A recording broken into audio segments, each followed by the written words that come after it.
Hey, everybody, JJ here, back again with another Wednesday of Zoom networking. Really excited about our guest speaker today, really excited about the call. It's mid-December, it's holiday season, and everybody's excited. Christmas and Hanukkah and every other holiday we can all imagine. It's about being with family, being with friends, and I'm thankful today because our guest speakers brought his entire team. We got a pretty good crowd of people on the call today. Our guest speaker today is an entrepreneur. He's a businessman. He started as a student, is now a coach. Guy's got personality, charisma, and just powerful energy. My good friend, Mr. Carlos Ruiz. Carlos, how are you, my friend? Man, I'm fantastic. I just want to say thank you for allowing me to get here, allowing me to present myself on this virtual stage and bring my team here. It's exciting. I find admiration. I have great gratification to be here. I'm super excited. Thank you. Oh, God, it's an honor to have you, man. We've had a pleasure to be on the same panel, talking at live events, talk on the phone, talk on Zoom, and a lot of people are excited to hear you speak today. But before we get to the topic at hand, let's chat about you a little bit, man. For those that don't know you, what part of the country are you from? Or I know you're in LA, but were you raised here? Were you always live in Southern California? Yeah, so I'm from the West Coast. I live in California, Southern California. I was born in Palm Springs. I live in a city right next to Palm Springs. It's called Cathedral City. So that's where I reside. I've been here my entire life. I've traveled to a lot of different states, but I really enjoy it out here for sure. So that's where I'm located. If you're ever out here, hit up JJ, hit up myself so we can party at JJ's. There you go. We're going to be doing that for sure. So, everybody knows you as the powerhouse guy. You got the powerhouse group. You're visible. You're killing it. You're leading by example, which is fantastic. But what'd you do before real estate? I understand per our conversation earlier, you got some applicable experience that's able to kind of launch you. But what'd you do before real estate? For those that don't know. Yeah, so I've been in sales for a lot of years. Came from the car industry. Previous to cars, I was like a director of sales for multi-level marketing, as well as for like DirecTV, AT&T. Not a sales clerk, but I would go state to state to enhance offices, increase their sales. I've done door-to-door sales and all types of sales. I sell French bulldogs as well. I breed them. That's kind of my background is getting in with customer service and getting in with sales negotiations. And I got to learn from some great mentors of mine. My brother, his name is Stephen Robinson. He's the reason why I can close the way that I close. And at the time when I left the corporate America or the industry of sales and negotiation, I was never number one. I was great at negotiating, but I was a little immature. I partied a little too much to stay consistent. And so the years have gone by since I've left corporate America and all these sales negotiation positions. And through time, I just respectfully matured, became responsible, started educating myself, remembering all these great Fortune 500 companies I worked for. And I just started putting things together. So what you guys see today is the first time I've ever been a performer in my life. I've never done this. I know somebody that is also in sub 2. We both worked at the same Ford dealership. He was the number 1, number 2 salesman each month, and I never was. I was always last.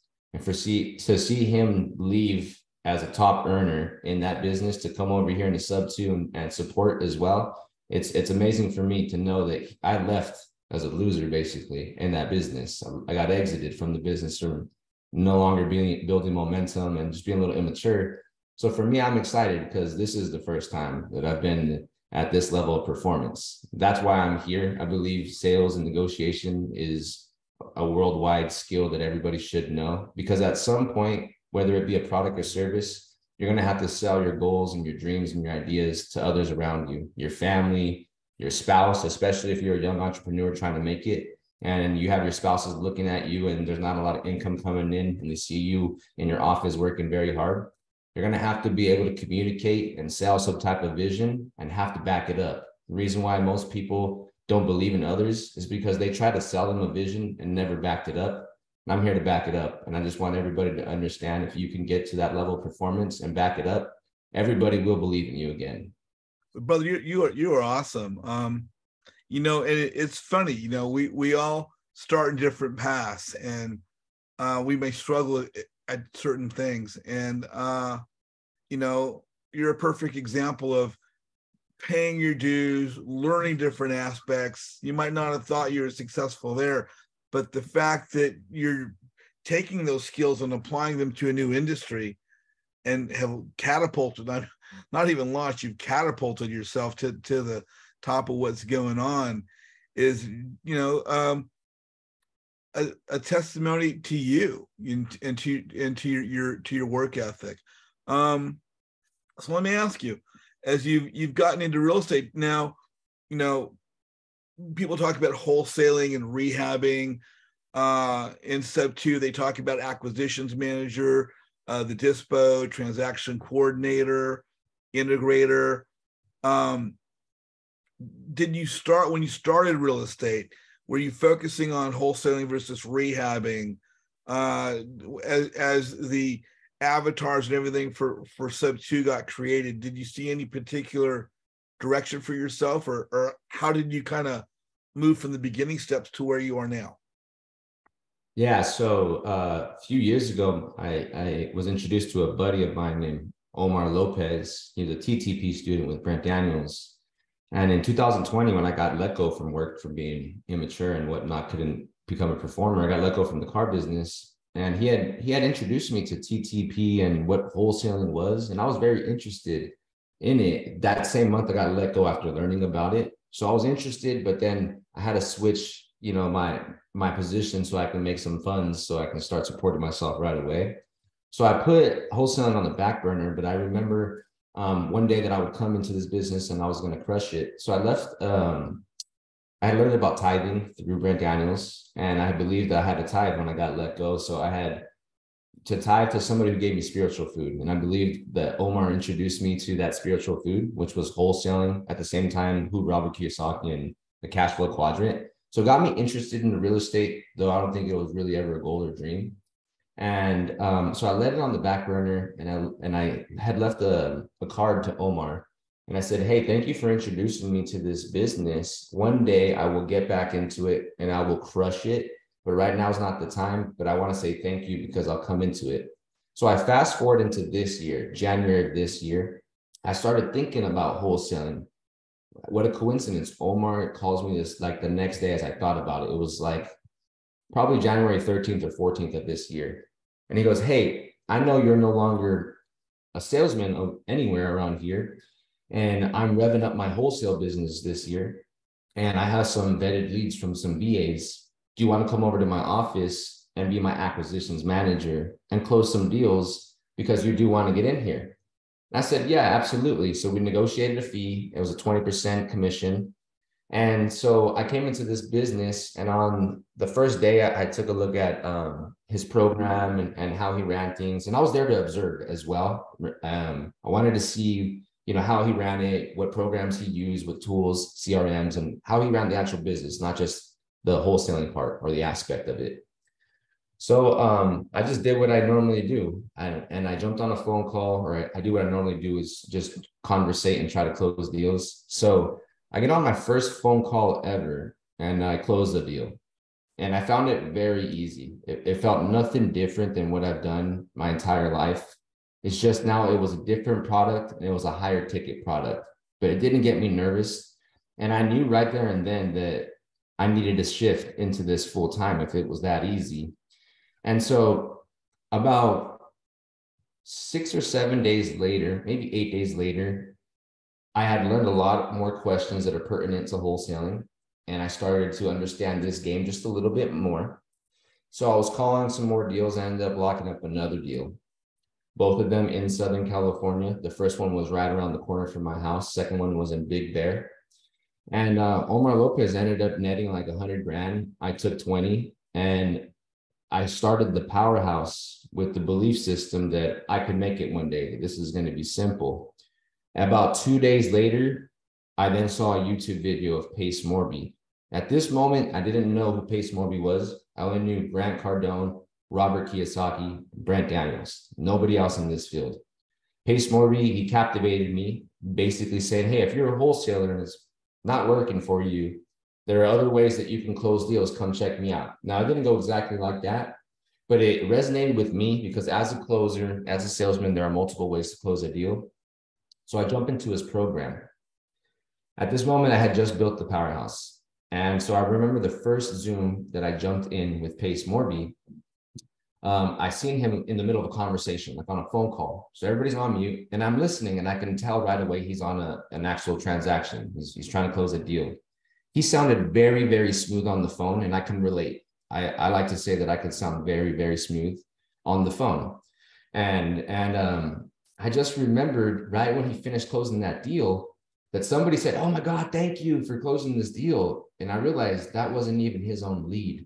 And I thought, wow, this guy has his own name, his own business, his own leads, and he's a performer in his own community and he's closing other people's deals.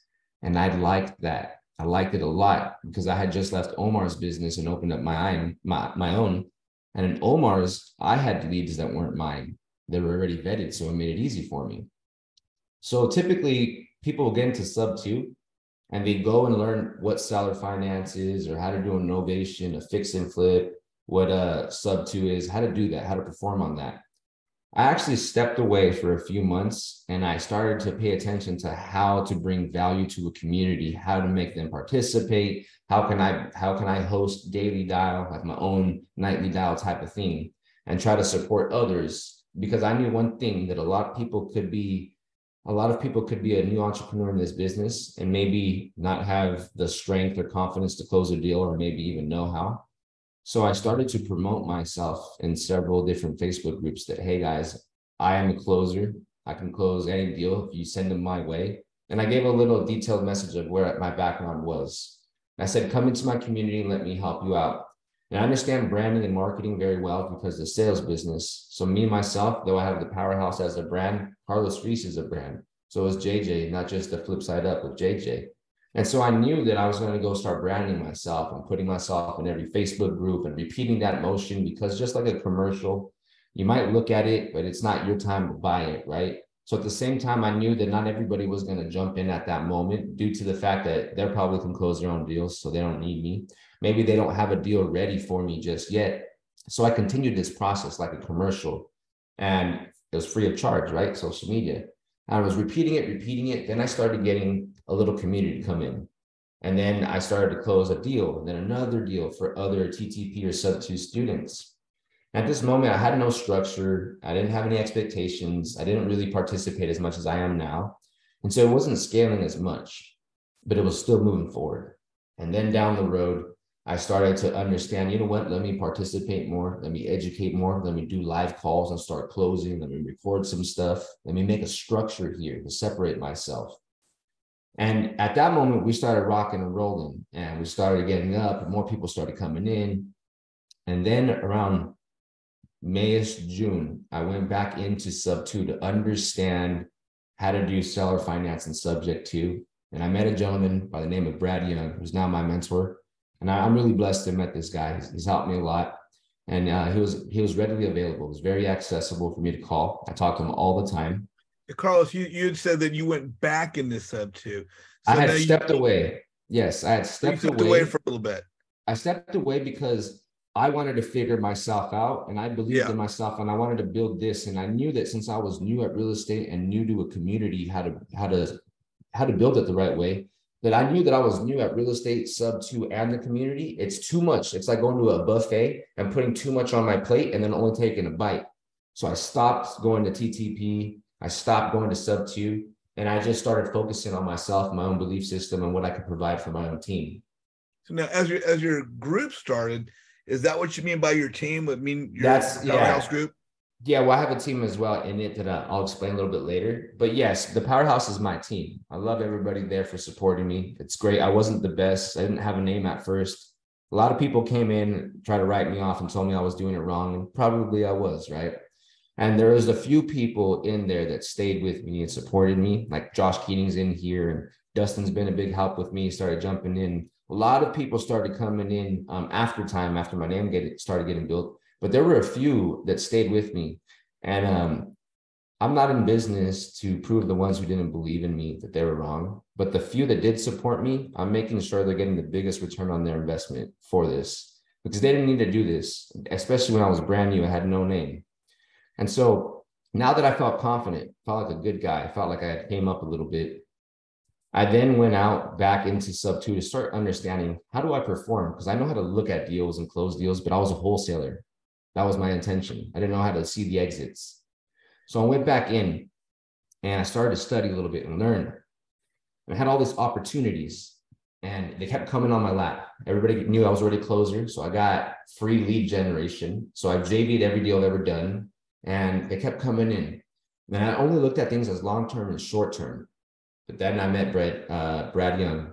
He started to show me raps, selling notes, splitting notes. He was very experienced and he was accessible. And here's the thing, I had the opportunity because I put myself in a position to have a lot of deals. I had leverage with my community now, and others outside of my community knew what I could do. So I had a lot of opportunity with a lot of leads. And then I had somebody who was very accessible with a lot of knowledge. And so it only worked because I had so many deals that I can bring him every single day to look at. And why I decided to do that is one day I worked a deal with him and I only saw it as a long-term or short-term. I couldn't see it to make a lot of money. And he says, nonsense, I'll wrap it and make like 50,000. I was like, no crap, how? And he explains what a wrap is and how to sell notes. And I'm like, I did not pay attention to that. So let me ask you, are these wraps now a part of your?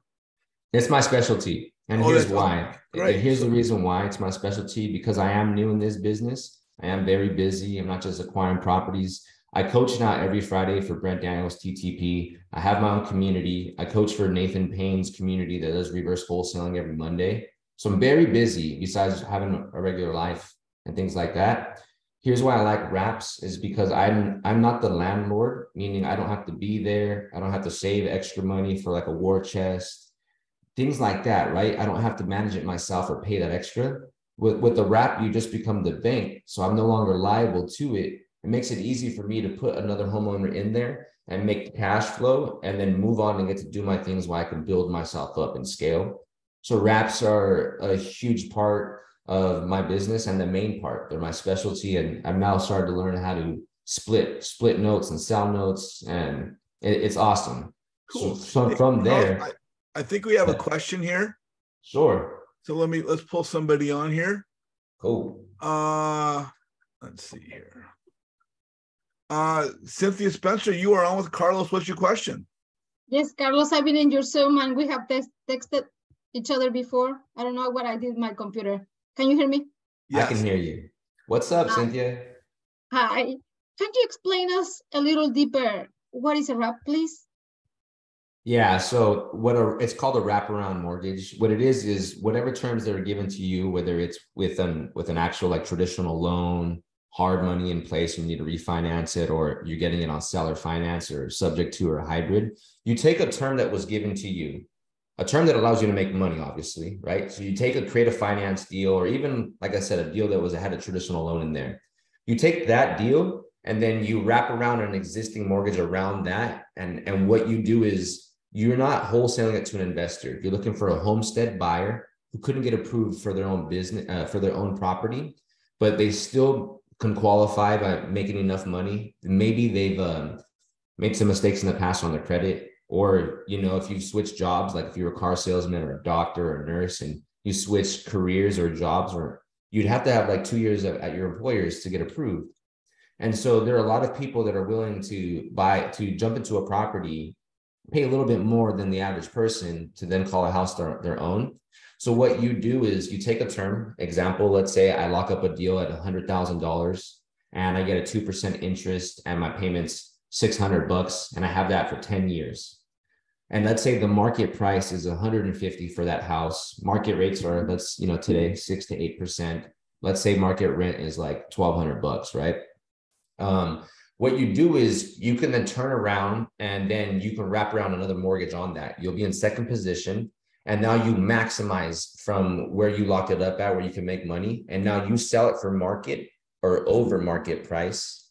And then you charge market or over market interest. And you can charge market rent or over market rent. So the example, I take $100,000 that I had locked up a deal on, 2% at 600 a month for 10 years. And I go and sell it to you, Cynthia, a homestead buyer couldn't get approved.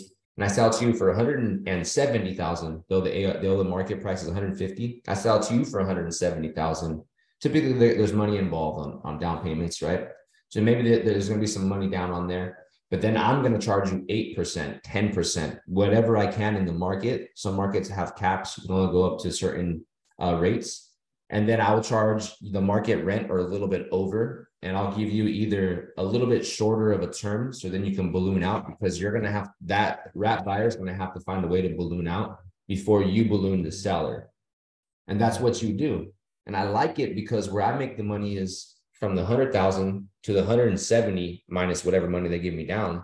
I keep that spread, and then I keep the difference from 2% to 10%, and from 600 to 1,400, I keep that. So I'm no longer the landlord. I become the bank.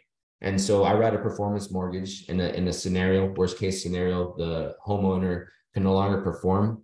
Well, I keep the money that they gave me down at the close, and I keep every payment they gave me, and I get them out. Now I'm a capitalist, but I'm not here to screw anybody over. So we use registered mortgage loan originators since there's no banks in place. And basically their duty is to let you know if whether they would recommend you to put somebody in that house or not. So they screen them and process them. They legally really can't tell you, yeah, that put them in there, but they can recommend you who would work for coming in as a wrap buyer. So we do that process. And now the great thing about me is I no longer have to be the landlord. So automatically I net what I gross, since I don't have to save a little portion just in case a rainy day something happens. Here's an example. If you own a property and Bank of America's who you pay to, and the roof leaks, you don't call Bank of America. Same thing here. I'm not the landlord. I don't have to worry about the fixtures of the home. So I make more money, don't have to be there or pay for a manager, and I can do my thing and not have to worry about it. And that check still comes in. And if I wanted some cash right away, I can discount my note and sell it for a cash price real quick. And that's why I love wraps so much. It maximizes. A lot of people don't ever jump into it. It can get very advanced. I love it very much. I have a lot of them out there right now, and it's amazing. Thank you so much. Also, before you go, can you share all the ways we can follow you? And yeah, sure. So I do have the Powerhouse Mastermind. I now coach a mentorship as well. It's a sales program on how to close anything cash and creative. I created a 24-step flow chart that helps you out. And really what it is if you're going to be negotiating your own deals, it's the one who can control the conversation and ask the majority of the questions will then get the right answers to curate the close. And most young entrepreneurs just don't know how to ask questions. And even if their mentorships or other programs that they're in, they host role play or live seller calls. The reality is you're probably just going to get some feedback like, Cynthia, you did well right here. I would have done this better. But it doesn't teach you how to practice that and repeat that. So it becomes secondary. I actually have a structure and a process. And when people come in and role play with me, in my actual mentorship, I tell them, where did you learn that from when they mess up? Because that's not what I taught you. It's not what we've been through. And I do that for the fact that when I came into these high ticket sales places like Ford or Cadillac, the first 2 weeks, they put you through module training, just like some of you jumping in sub 2 or TTP or wherever, there's module training. But then you guys throw yourselves out there with minimal scripts. So you guys really don't know how to close deals. You guys go take imperfect action, but it's not good enough. Well, these dealerships or these big companies that wanted us to go out there, they made sure that the next 2 weeks that we weren't able to actually do deals. You had to have been shown by your closer or your veteran salesman to then learn how to present the properties or whatever it was. I'll give you a scenario, cars. I had to learn to build the value in cars, open them up and show the value so I can charge you the right price. And then they made sure that I knew how to negotiate and stand firm and not get scared to walk away and just freeze up and let me call my partner for you. They did that for the reason that if everybody's busy and our managers can't help us out, that you're not losing a deal because you don't know what to do. And here's why. Because if you are in a commission-based position and you work for somebody, typically there still has to be a wage if you're legally working for them. There has to be a wage or a commission, either or. And let's say that Cynthia doesn't close any deals. Well, I have to fork out money out of my bank account. You now are lost on my expense sheet. Let's say Damien over here is a top producing salesman. He actually doesn't lose me money. He takes it off the top of the deals he's closing. I'm also going to spiff him. I'm going to pay him 5% more on every deal, and I'm going to get him vacations because he's making me a lot more money.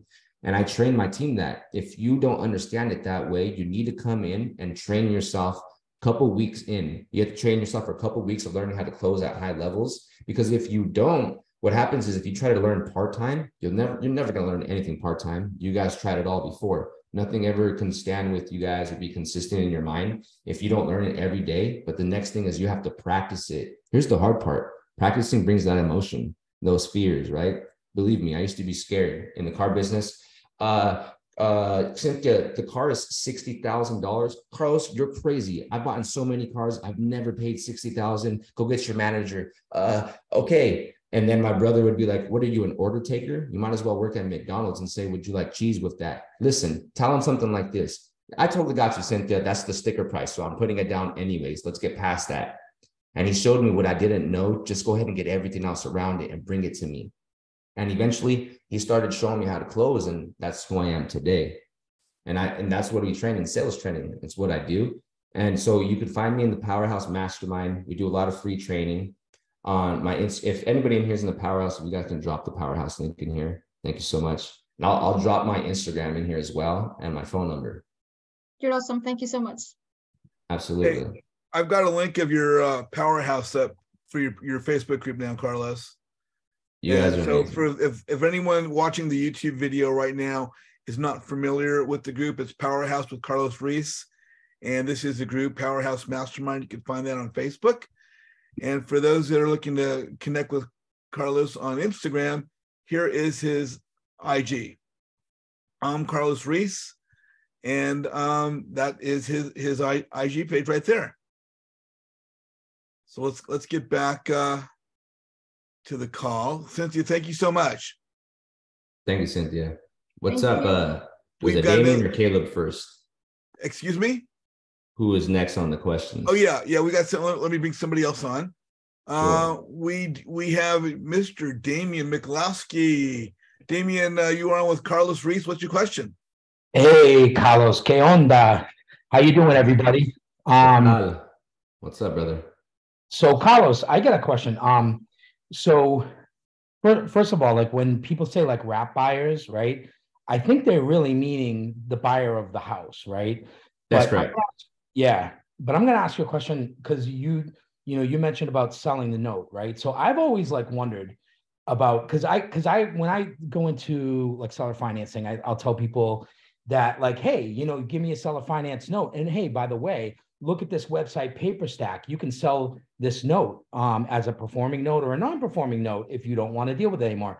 Now, on that site, right? They've got the whole. I think are you familiar with it? First of all, yeah, I have PaperStack as well.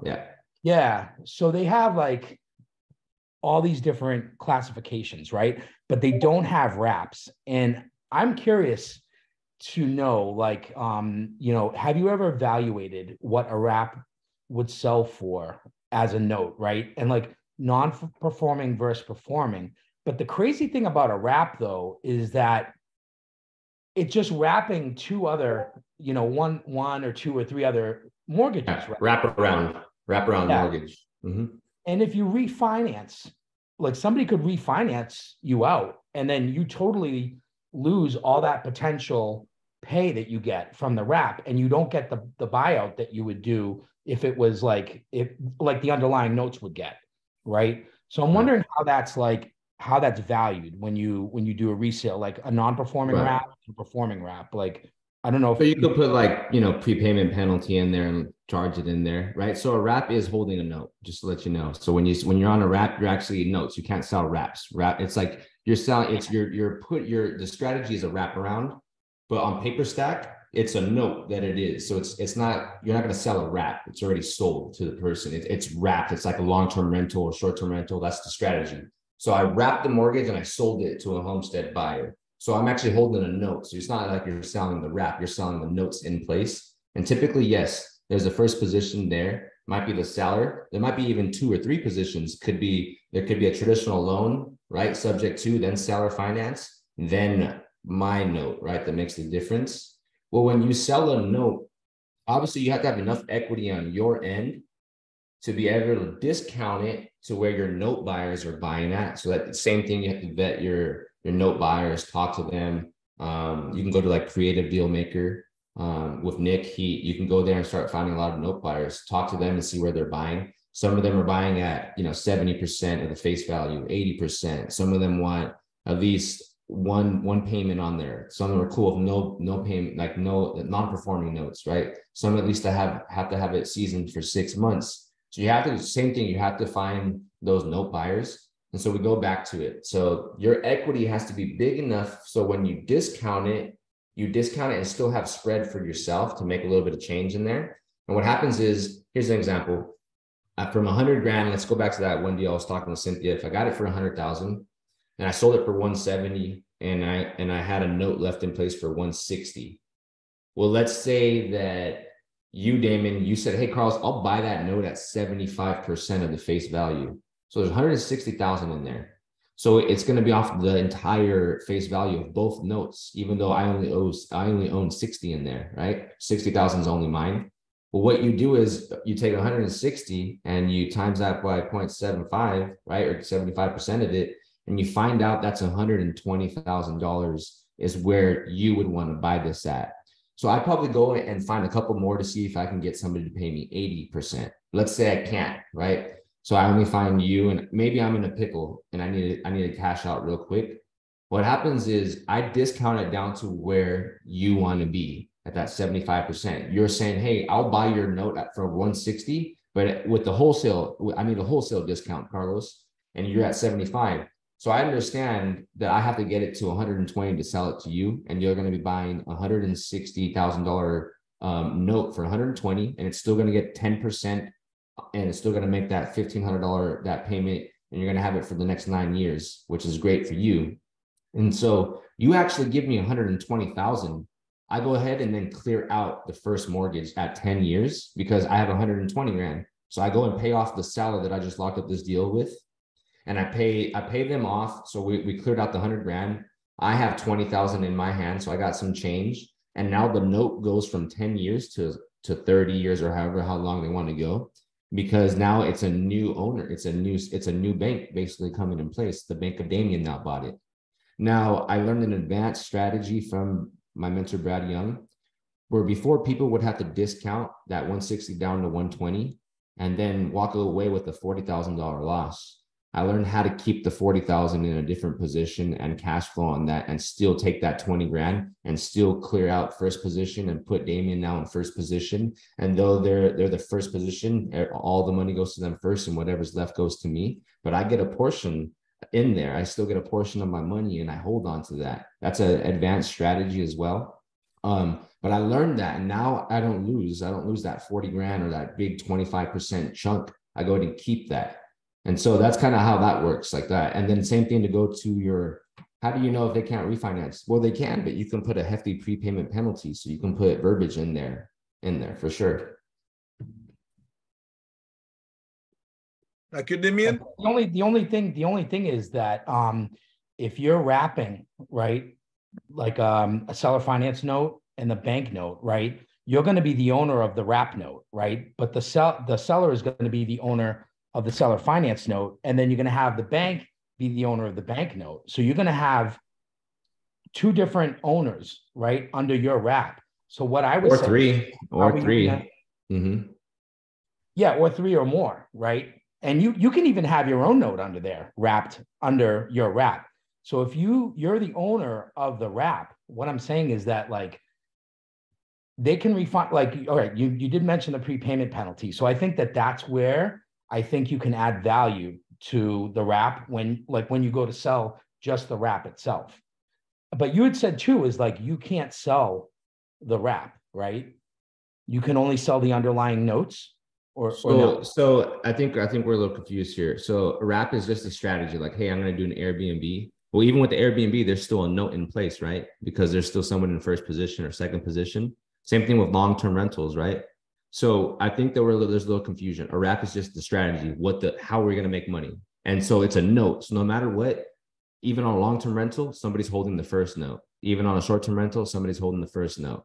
So on a wrap, you're not selling a wrap. That's just saying like, hey, I'm going to rent it out long-term. Hey, I'm going to sell it on a wrap. That's what it means, just a strategy. Now I'm holding a note. So yeah, I'm definitely always holding the note for the difference of what I sold it for the difference of what I locked it up for, and the difference of what I sold it for.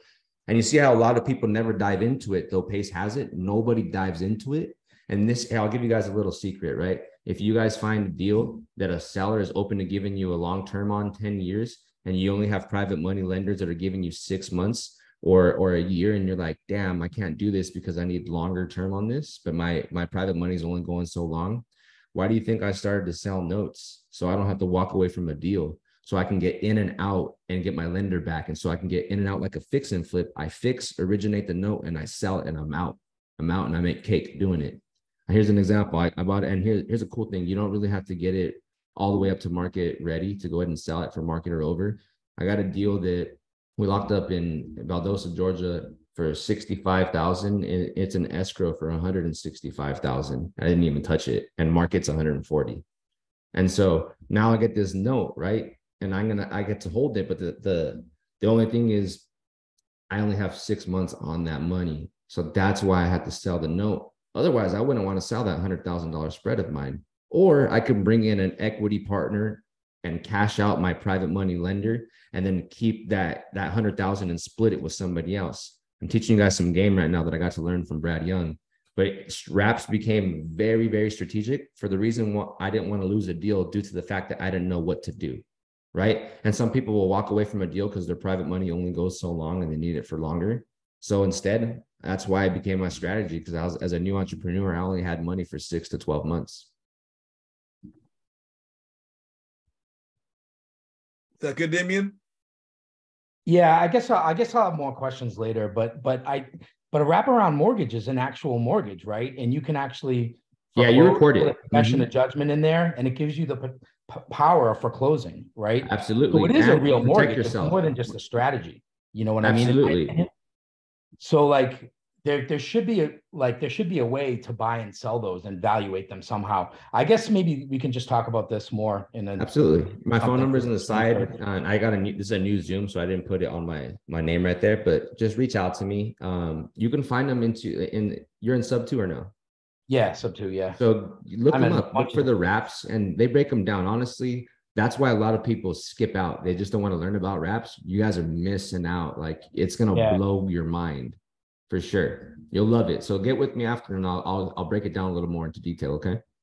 All right, sure. And then one last thing is, like, another cool thing about the wraps is that, like, it gives, like, say if a sub 2, you're doing a sub 2, right? And this guy is an investor and he wants the power to foreclose. You wrap around, do the mirror wrap, and it gives the seller the power to foreclose and leave him as the owner of the wrap. So that's another reason to use the wraps. I don't like to buy like that, but I think I would sell like that. If I wanted to sell a property on sub 2, I would wrap it and become the wrap owner, you know? Yeah.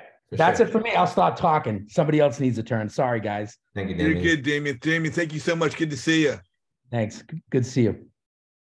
So, Carlos, I'm going to put your number in there. That's okay? That's correct. Go ahead.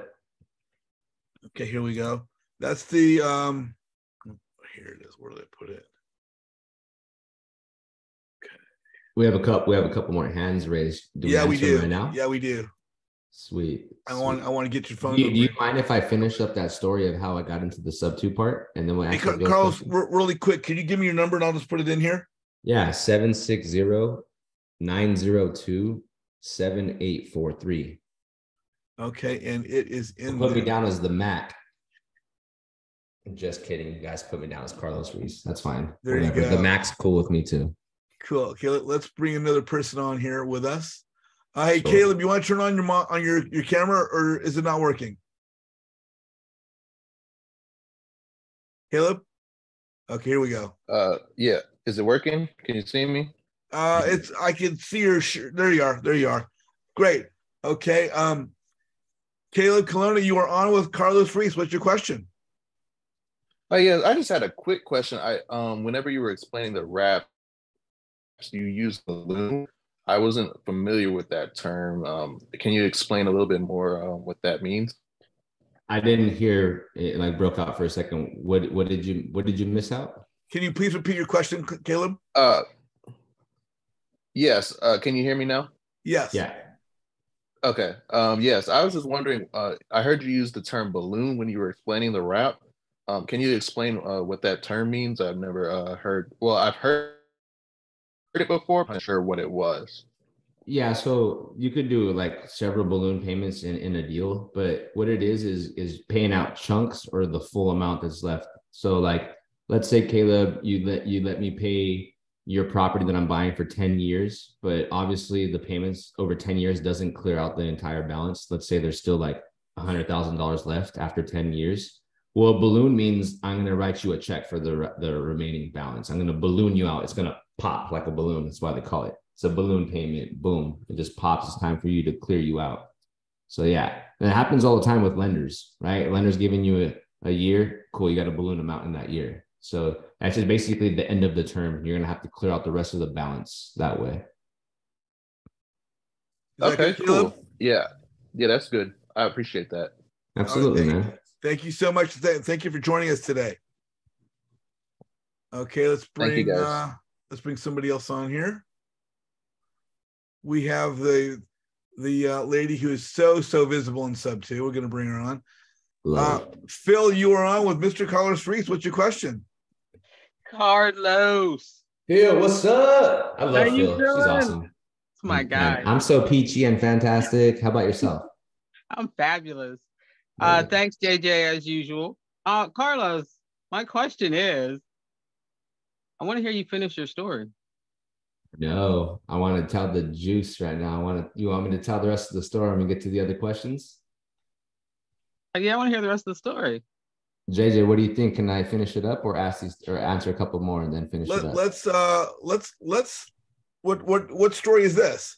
It was the one that how I got into it, right? But I was breaking it down and how I stepped away from sub 2 and how I just stepped in. Okay, yeah, let's go ahead. Yeah, okay. Phil, I'm going to pop you off and Carlos, go ahead and finish your story. Okay, it won't take too much longer. But after everything, after I had started to figure this out, when the sub 2 met Brad Young, he showed me that one wrap on a deal that I was working for him. And once he showed me that strategy, I was like, whoa, I get a lot of deals that I write off or deem dead because I couldn't see this. And I said, Brad, do you mind if I bring you lots of deals? And if you're able to show me how to perform, I'll give you 50% on them. He goes, yeah. Well, we've closed on like 8, but we have like 6. We should have 10, but a couple of them have liens and they've been there for a few months now. But we have like 6 in escrow right now. And because he showed me this and he was there to help me walk through it, I started to perform. So right when I got back into sub 2 and I met Brad, within 18 days of me coming back in and looking at everything, I bought my first 4 properties in those 18 days. And it was all she wrote. That's when my community was already there. And they were able to see it and then believe it. And it was on from there. My name started to scale. And I started to improve as an end buyer now. I haven't wholesaled a deal in a long time. So now I'm about almost 11 months in wholesaling, almost 11 months. And I have my own community. I just started accepting paid members now. So it's very nice that I become a coach. I coach for TTP. I have 8 properties that we're already closed in on, and I have several in escrow right now that we're going to do wraps and long-term rentals on. And it's been a great journey. And that's the power of me learning how to build a community as my first strategy through sub 2 and not going after sub 2s and seller finance. And it brought me massive leverage and no money out of my pocket, not $1. So what I tell people is, if I was able to build this with no money, no CRM, no VAs, transactional coordinators, no project managers, I had to raise my own private capital, build my own mentorship and content, coach with TTP and a couple other programs, and you couldn't catch me and you had everything paid for, you're never going to see the back of my head once I automate everything like you guys have, because I was able to do it with no money out of my pocket, using social media, and I started branding myself, right? You guys, I'm a closer. I let people know, hey guys, my name's Carlos Ruiz. I'm active now. I'm a brand. There's a saying, build it and they will come. That's old school, like Little Village old school. Build it, build a billboard right next to it, and then they will come. right? So you guys know me, first off, to be Carlos Ruiz and the powerhouse. Hey guys, I'm the closer. Let me close your guys' deal. Come this way. You guys probably see it all the time, right? You guys know now what value I bring to you, and I put it out there in the marketplace. Whether you're an end buyer, whether you're a lender, a lead generator, or dispo guy, if you're not putting it out there all day, every day, in a whole bunch of different real estate Facebook groups, on social media, you're going to be missing out on opportunity. Lots of opportunity, guys. That's how I built it. Exactly like that. No money out of my pocket. Because why? I come from a background of sales, negotiation, branding, advertisement. These dealerships, they're spending $200,000-$300,000 on brands, advertisements, billboards. And if I did this with no money, I can't wait to start pouring money in advertisements and things like that. Right? Yeah. That's how I did it, guys. I came back in, I came to crush it, and I'm having a great time here. I'm a puppy in this game. I'll tell you this, I'm not the best real estate investor. I know some strategies, but I'm a true closer, and that took me to the top because I knew how to close, not because I knew how to perform. I just knew how to close and make sure a deal got done. And bam, that's what you guys see today. That's it. I love that, brother. I love that because what you're talking about is what I talk about all the time, is to market ourselves, how to network, how to brand ourselves. And you are just a perfect example of someone who's done that and taken it to the next level. I commend you. I commend you. Thank you so much. We got a couple more questions here. Going to bring a young man on. Let's see. We have with us Mr. James Fortson. Hey, James, how are you? I'm great, JJ. How are you? I'm fantastic. It's a pleasure to have you on the call today. What's your question for Carlos? Yeah, just real quick. Well, I wanted to say thank you both to JJ and Carlos for just being great co-givers. This is amazing information that you're sharing with us tonight, so I really appreciate it. But Carlos, you actually answered my question because I know you were talking a lot about wraps, and I was going to ask if you hold any properties at all. It sounds like you do.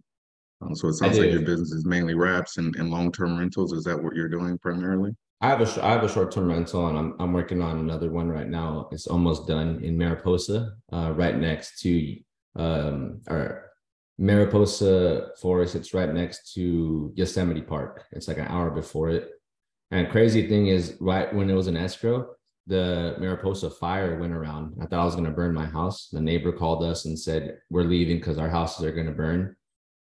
Well, it didn't burn, and it burned all the other Airbnbs around. So who do you think has leverage right now? Your boy. You know, that was a very creative deal as well. It's a deal that I locked up, and I'm paying less than the PITI than the actual seller is paying. I'm having them pay me a $300 check every month towards it, and I'm still making a home run. We're making on a long-term rental. It came with the ADU. First off, we didn't know that. So on a long-term rental, it'll bring 45. I'm paying $2,500 a month, and the PITI is $2,800. Wow. $10,000 down. Beautiful deal. Beautiful deal. That's awesome, man. And then real quick, because I want to get more into wraps. So does your mentorship cover that? And other things? I'm bringing it into it. So I train and teach how to close everything. And here's why. Because if I were to build a paid mentorship and try to go against TTP or sub 2, I wouldn't get looked at the same way. So I didn't do that. I just came in, and I believe I have the missing piece to the puzzle to most people's businesses, which is, hey, you learned how to do wholesale, you learn how to wholesale, and you learn how to do creative finance. But without a proper close, you can't do any of those things. And so I just teach how to close at a very high level. Just like Grant Cardone has a sales training, I have a sales training for what we do. That's what it is. And yes, next year I am going to be adding wraps and splitting notes as a strategy for sure. Okay, cool. Thanks, man. Absolutely. Thank you. James, thank you so much for joining us today. Sure. Okay, we've got another question. Hey, Mark, you want to turn on your monitor, Mark? The Mark Cheng, here he is. Hang on. Let me pull you in here. Mark Cheng, you are on with Carlos Ruiz. What's your question? Hey, how's it going, everybody? Thank you for pulling me up here, JJ. I appreciate you, Carlos, in so many ways. Apologies, I was coming in late, just landed, but I definitely did not want to miss on this. I have the privilege to be able to experience all the value that you bring in. And my question is this. You come from a background of sales, especially car sales, which is a lot more aggressive and it feels like you're trying to, I guess, convince somebody. What makes your mentorship now different as a buyer, where you're more in collaboration and I've got to experience your brainstorming and being able to really bring value and be a right fit? Can you touch up on how you're different and what your mentorship brings as a closer versus just a salesman? Great Yeah, question. absolutely. So first, I'm performing myself, and I could close very well. And a lot of people can close as well, but they don't know how to replicate that, right? So you're as strong as your team is, right? And if your team isn't strong and you're the only strong guy, then you're missing out on opportunities. Me being a sales leader in different industries for a long time, I've learned how to replicate it, and it was taught by me by my brother Stephen Robinson, and there's a gentleman named Benjamin Martinez in here. He worked for Ford as well, the same local Ford. He was the number one, and he's seen me spun out. I was on drugs and alcohol. I was losing it, is why I got let go. He's seen me, but I had turned around and went sober to try to figure out my life. I'm going to be sober now. In 12 days, I'll be sober for 3 years off of any hardcore drugs, alcohol. I smoke some marijuana from time to time, but yeah, I've been sober and I've been after my goals. There's no New Year's resolution. I just come after and kill it. So the difference is really me no longer having to overcome and be this snake of a salesman and trying to pound me and make as much money as possible on somebody. It's what we use in the car business. It's called the pound. Like you pound them, you're making as much money as possible. We try to manipulate. And the reason why we were so good is because we only had the certain time frame before you walked out that we had to close you. Otherwise, even if you came in for an oil change, not for a car, didn't matter. We were supposed to close you. That's why we're so creative. And there's actually wraps in cars. Let's say, Mark, you wanted a car for 500, and I got you approved at 350 at 2%. I'll hit you at like 600 at 6%. And if you say, yeah, I just wrapped it. But what I do is I now understand all the strategies because of Pace Morby and Brad Young. And my brother taught me how to close, Stephen Robinson. He taught me how to close at a high level. And so what I do is I don't have an actual, you'll see me close deals and never be the hassler, never have to negotiate, because one, I have all the strategies to go with. Two, I know all the questions to ask that are pertinent to this. And on top of being a great closer, I also teach you, that's just the minimalistic level. Then you got to learn the art of closing and what's around that, which is educating yourself on the marketplace and what are the benefits to the reason why we're going to do this with the seller. Because there has to be a goal that has to be achieved by both parties in this. And if you can learn all the strategies, and I even teach people how to be transparent, very transparent, it becomes a brainstorm. Most sub-2 students will come in, or I say sub-2 because it's creative financing. They come in and say, Carlos, how do you underwrite so quickly? Well, I do back of the napkin underwriting, approximate numbers. And the reason why is most people will get nervous and they don't know how to close or even negotiate. So what they do is they bring out an amortization calculator. They plug in 30-year AM at half the market rates, and they get a little minimal spread. And that's why some of my spreads are $1,000, $1,500, $700, is because I'm just transparent with the homeowner how it works. And I just respond by asking the question, how much they're trying to make. And I explain exactly how I make money.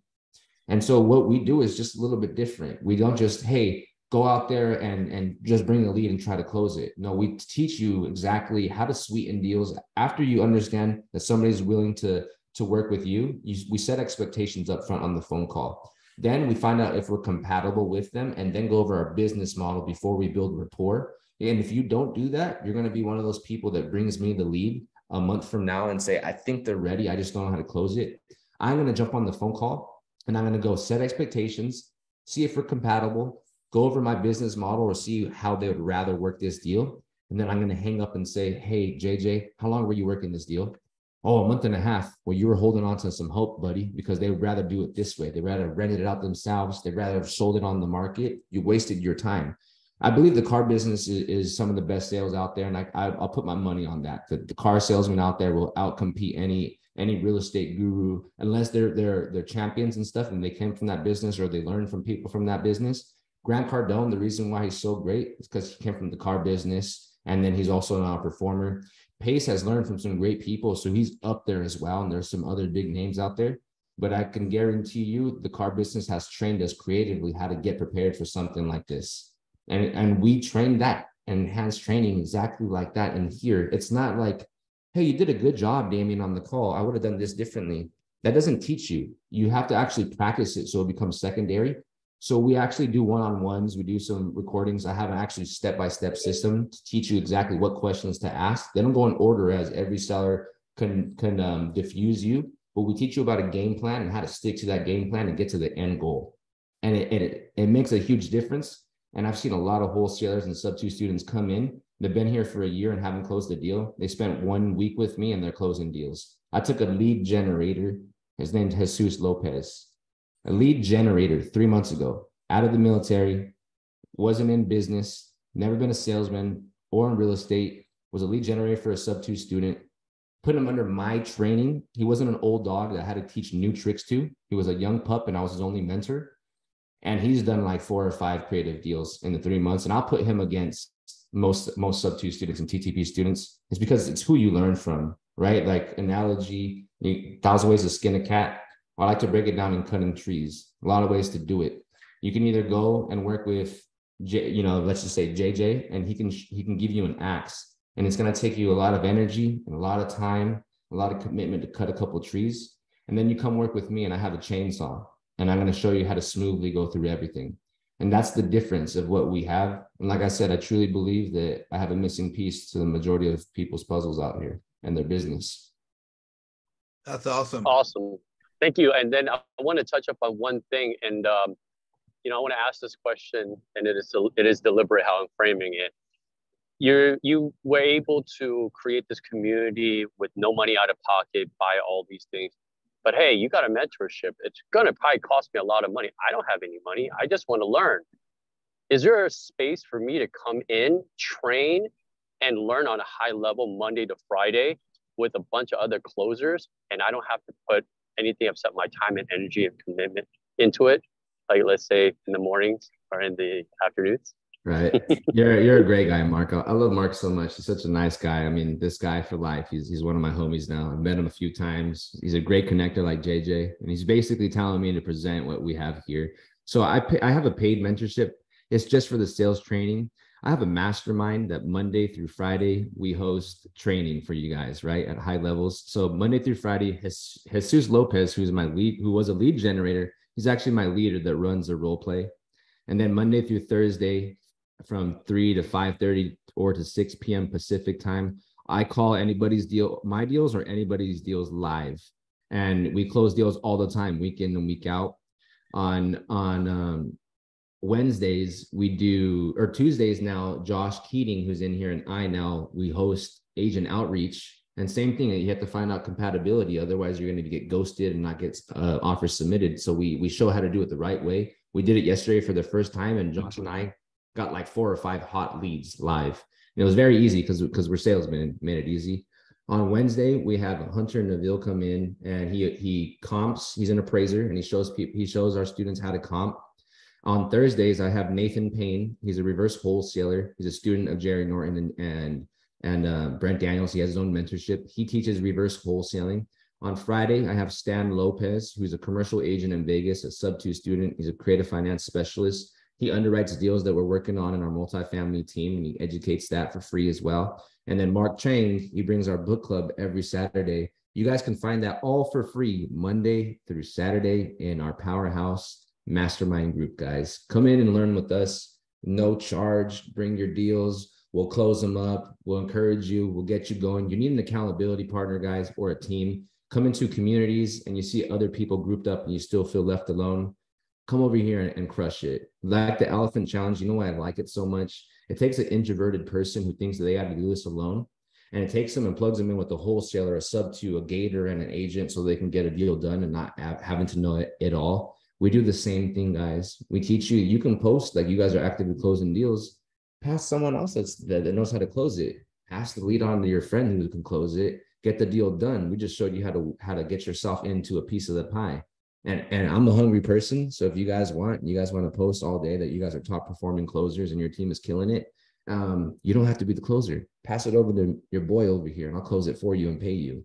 So get out there and start working with other people and jump into what we have here, the Powerhouse. There you go. There you go. 100%. One last thing I want to finish off was just, there is a massive amount of value in doing. And I really appreciate you creating a space for people to come in and just put some action in whatever department and be able to reach out to different people. You're part of TTP, you're part of Sub 2, I'm part of Sub 2 in different mentorships. I love the fact that you've created something where somebody can come in and truly understand from A to Z what a close looks like, give them space to become a closer. And it's not against any other mentorship, especially Sub 2. It is, you get to have this when you have no money. You can just have time and attention and willingness to learn, and then become a Sub 2 student as well and start advancing in all your different strategies.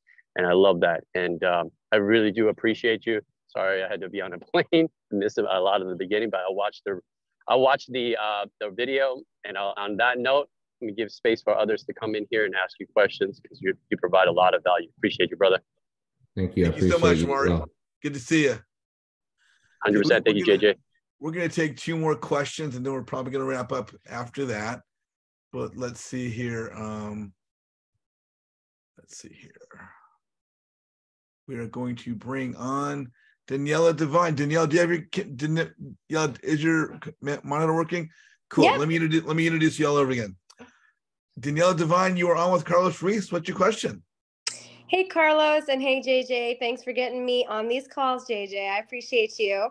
Carlos, I want to thank you for being actually one of the first people that reached out to me when I joined Sub 2 and just sort of talk to me about, honestly, just like some of the anxiety of like those groups and just the massive amount of content, Facebook feeds, Discord, deals everywhere. It's super overwhelming, and it's hard to navigate that. So thank you.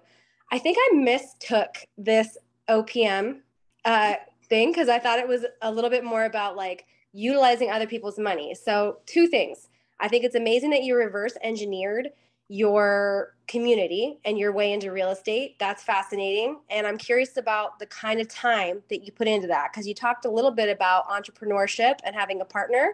I'm a mom. I have a 2- and 3-year-old boy, and I own a contracting business. So I am already stacked, but I am determined. I've always been determined to do this. So that's lane number 1.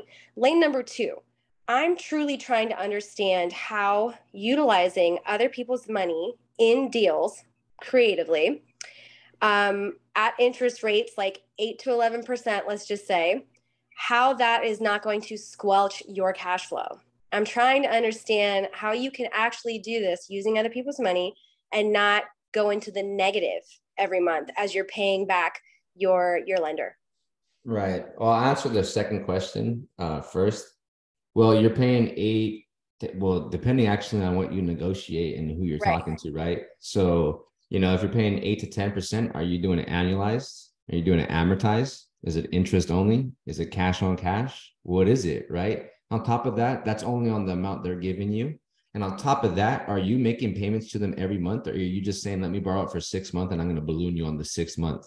Because I don't even make payments to none of my lenders, just to let you know. I have them all ballooned out, and that gives me cash flow. But that has to be creative with you as well. You have to learn to be creative that way. Now, at the same time, if you need to factor in a payment to them every month, then you just got to make sure there's enough spread for you to bring in a private money lender. And if there's not, and you still need a private money lender, throw them as an equity partner. Don't lose the deal because you don't have somebody coming in to help you out. Give them half the deal. Okay.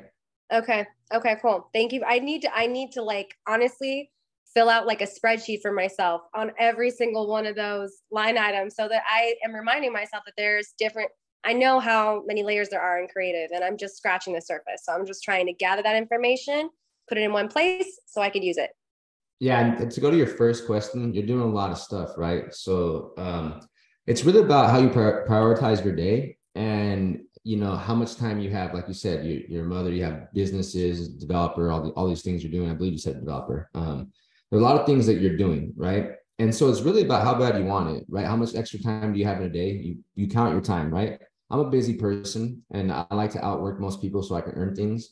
Well, my schedule is 4 a.m. I wake up at 4 a.m. because why? Because 9 to 5 is very busy for me already.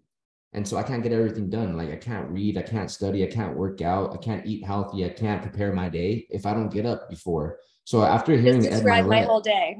Can't eat healthy, exactly. Can't work out, can't do this. Yeah. So Ed Milet put me on game when I met him. I didn't even know who he was until I met JJ and everybody at the Clever Summit. Ed Milet came up and he talked about the power of one more. And he talked about his 3 mini days, the 21 days in a week. And once he told me that, it was game over. I was like, okay. So from 4 to 9, I'm going to have one day. And this is exactly how I do it. I wake up at 4 and I instantly sit up. I meditate for about 20 minutes, followed by a prayer, take a cold shower. I believe I have to pay the price just a little bit every day. At the same time, cold shower wakes you up right away. It burns a lot of fat. It's really good at health benefits for you. Right after that, I go and work out for about an hour, 20 minutes. I go and read every single day because all the secrets are in reading. I read about 30 plus pages a day. It takes me about an hour, a little less. And then I fill out, if I didn't fill out my day from the night before, I fill it out or I restructure and prioritize. Sometimes I have to cross things off because I just want to fulfill my to-do sheet. That doesn't mean you're going to get it done. So you have to learn to prioritize that. Then from 9 to 5, it's money-making activities, only money-making activities, doing things that are going to make me money. And then after around 5:30, when I'm off my calls or everything, that's when I'm probably doing I'm most likely doing a little bit of paperwork. I do an extra workout. I read just a little bit more so I could earn a little bit more. And then I spend whatever little time I have left right now on my family that's there, my spouse or my family. There's not as much time for them due to the fact that I'm trying to scale so I can automate and then not have to do 4 a.m. to 10 p.m. like I do almost every day. I'm fired up too. I don't need motivation. I don't need anything like that. When you become a winner in a game, like when some people say, hey, this feels like a game, it only feels like a game when you win. Nobody ever talks about losing a game. I've now stepped into the proximity of winning. This is a game to me now. And I'm having a great time. I don't need motivation. I'm fired up every day. I'm on track right now. So you have to prioritize your things for sure. How bad do you want it? Prioritize on it and get after it. It has to be step by step. So there's a law of accumulation. Whatever you do good or bad, you accumulate it over time. You got to do it step by step, inch by inch, brick by brick type of thing. So get started and it'll get done eventually. Even if you don't have much time, you need to do it now, because it'll accumulate over time. Very consistent, 1 hour a day. Don't break it up part-time. It will never work that way. At least 5 days a week, an hour or two a day. Pay the price. Wake up a little bit more because it'll benefit you. So then you can win at life. And also your children are going to watch you. And if they see you fail and not get up, they'll do the same. If they see you go after your goals and dreams and they see how hard you work, what do you think they're going to do when they have goals and dreams? They're going to do what mama showed them. And that's the truth. Right on, Carlos. I appreciate you. Thank you. Absolutely. Thanks, JJ. Danielle, thank you so much. Okay, we're going to bring on one more speaker. This is a young man. I don't know if you know this guy. His name is Benjamin Martinez. Benjamin, how are you, my friend? Yo, what's going on, JJ? How's everybody doing? Great. Glad to have you here, man. So obviously you guys know one another. What's your question for Carlos? More than anything, I actually just want to highlight Carlos. He's actually the reason why I joined real estate, period. We both used to work in the car business, and I was a top producer for a long time in the car business, and I met Carlos through there, his brother, and he was lost for a good while, and but I saw a lot of potential in him, and I told him, shortly before he left the car business, I told him, hey, you have a lot of potential. You have something special, but you gotta get right. And when he left the car business, I think he took that to heart, and I think that's one of the reasons why we have him here. He's a killer. He's a beast. I literally joined Sub2 because of him and the real estate world. And I actually resigned from my job 4 days after joining Sub2. So I made a bold move and I said, I'm going all the way. And it's kudos to Carlos, and he brought me here, and I'm killing it myself. I'm already at 10 doors, in not knowing anything about real estate, 7 months ago. Good for you. Good for you.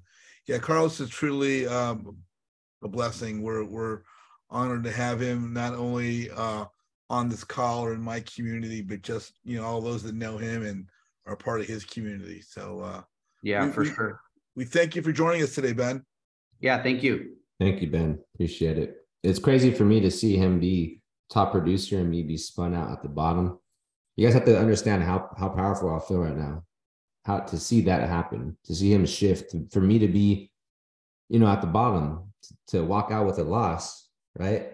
And for me to change it up, and here I am 3 years later.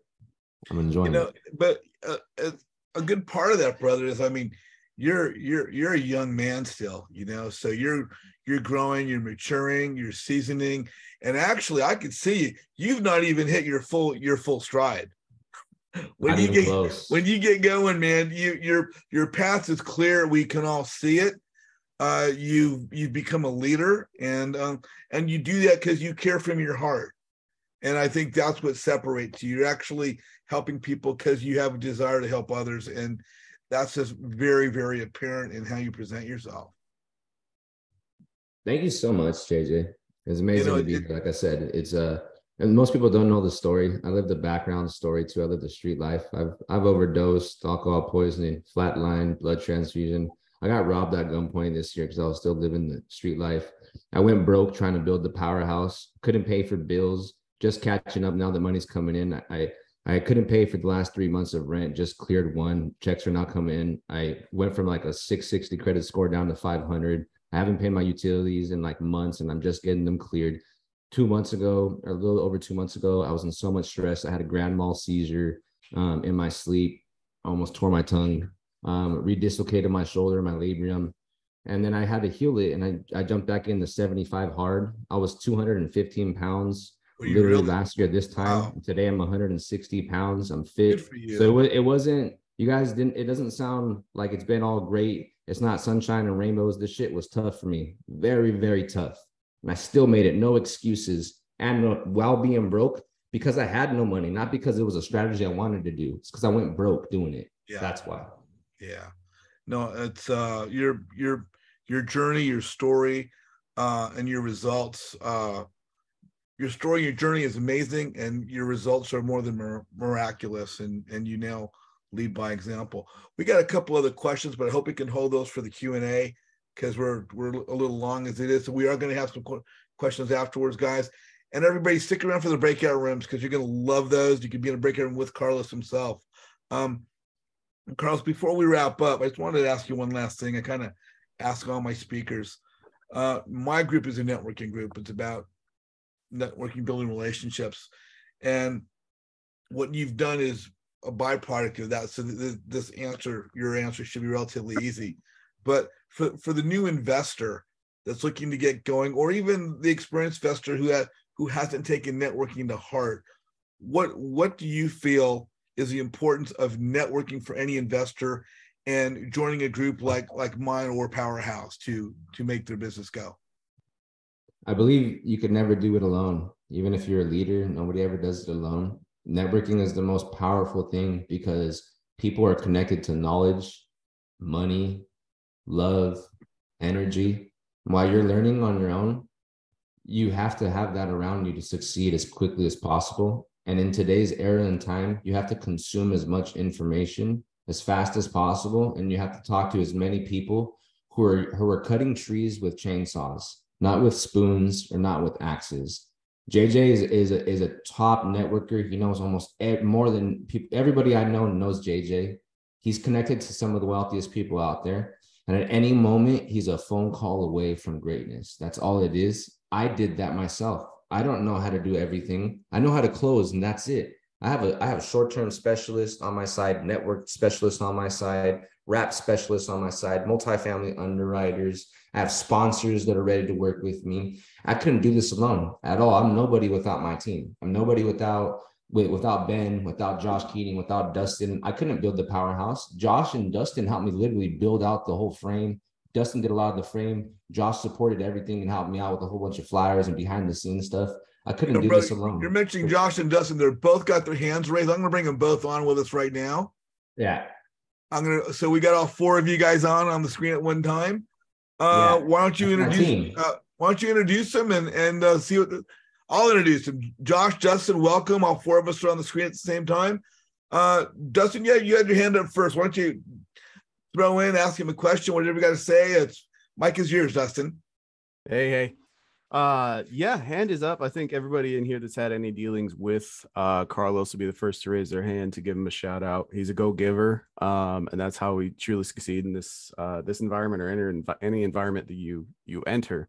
And I like to keep my network pretty thin. I have a lot of associations and or associative relationships with people, but I keep my close network really thin. And Carlos just vibes right from the get-go, very intentional, very transparent, and he's just a rock star, man. I just wanted to come out and give him a shout out. But that's why I come in, and I turned the go-giver on as well, and came in, provide some value, and anything I could do to help him build his community, utilizing what I'm good at to help him push his message out there and continue to grow. That's fantastic. Josh, you're up, brother. What do you got? What do you got for us? Oh, I want to thank Carlos first off. Thank you, JJ, for having him on. It's been a crazy journey already since I met Carlos. We've been through a lot together. He's been by my side through a lot of things that I've went through personally also. And he's kept me accountable throughout all this also. Like, we talk every day and we're always on page, like seeing what each other's doing, making sure he's motivating me and I'm motivating him. And if there's never any fluff either, it's always real, there you go. And the fact that he brings everyone together, and if there's some sort of, thing, we've been through a lot of stuff within the community already. There's been snakes and weasels and rats and killers and all kinds of stuff that's happened. And we navigated it through it in a professional way without really knowing that that's what we were doing yet. And it turned out wonderful. And just the love in the community, like, you can't, like, it's really a place where we're all go-givers, and we're all uncommon in this space because we're all trying to do something really great with our lives and with ourselves. He gives us a space where that can be common. What you guys have done, what you guys have put together is pretty phenomenal. And I know I've seen it. You guys are seeing as well. Anytime you do something good for a number of people, there's always going to be a couple haters in the crowd. And we just got to stay true to what we're doing and ignore those people and continue with our mission.